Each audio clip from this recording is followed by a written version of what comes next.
Welcome back everyone. आज हम बताएंगे आपको G20 मीटिंग इन काशी के बारे में। काशी सदियों से ज्ञान, चर्चा, बहस, संस्कृति और आध्यात्मिकता का केंद्र रहा है। ये भारत की विविध विरासत का सारथी है, जहां देश के सभी हिस्सों के लोगों का सम्मेलन होता है। ये बातें प्रधानमंत्री नरेंद्र मोदी ने सोमवार को G20 विकास मंत्रियों की बैठक को संबोधित करते हुए कहा। वीडियो संदेश के माध्यम से प्रधानमंत्री ने सभी मेहमानों का वाराणसी में स्वागत किया और प्रसन्नता व्यक्त की कि G20 विकास एजेंडा काशी तक भी पहुंच गया। प्रधानमंत्री ने कहा कि आज ग्लोबल साउथ के लिए विकास एक प्रमुख मुद्दा है। उन्होंने बताया कि कोविड के कारण उत्पन्न व्यवधानों से वैश्विक दक्षिण के देश गंभीर रूप से प्रभावित हुए थे, जबकि भू राजनीतिक तनाव भोजन के लिए जिम्मेदार थे।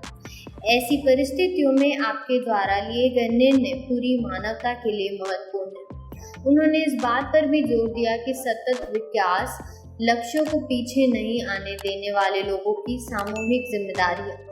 ग्लोबल साउथ को इसे प्राप्त करने के लिए आवश्यक कार्य योजना के बारे में दुनिया को एक मजबूत संदेश भेजना चाहिए।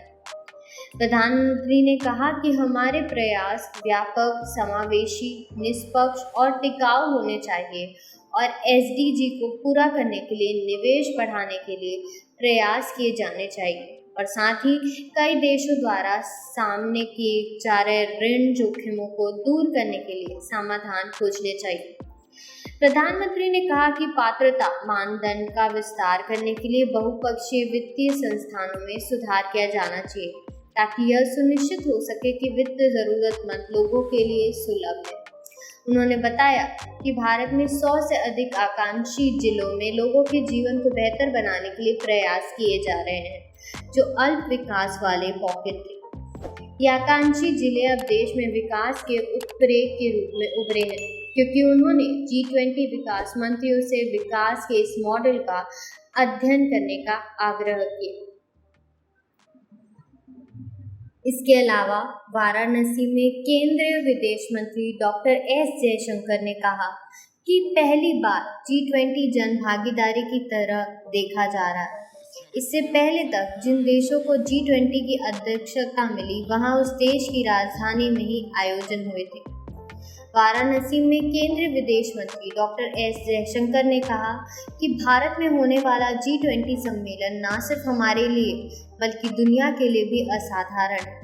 पहली बार G20 जन भागीदारी की तरह ही देखा जा रहा है।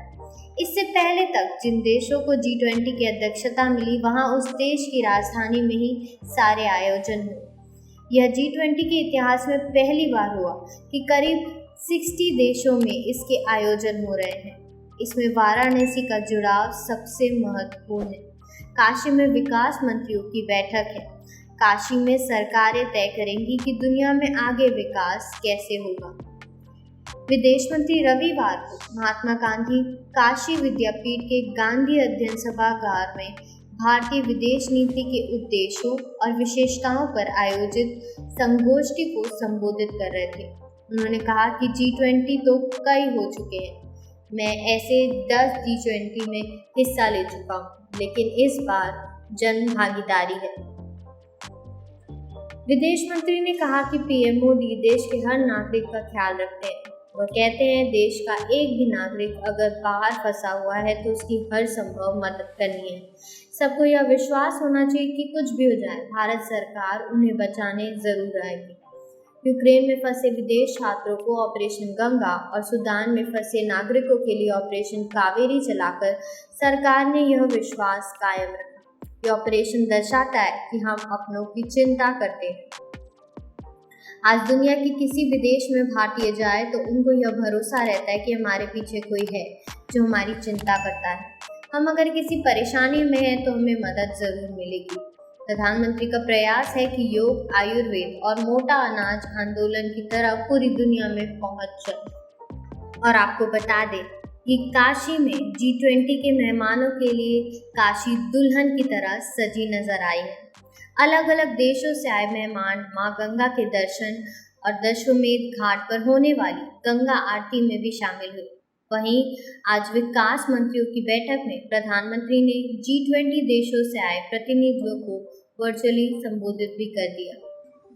काशी में आए G20 सदस्यों के विकास मंत्रियों की हो रही बैठक में हिस्सा लेने आए विदेश प्रतिनिधि रविवार शाम को गंगा आरती में शामिल हुए।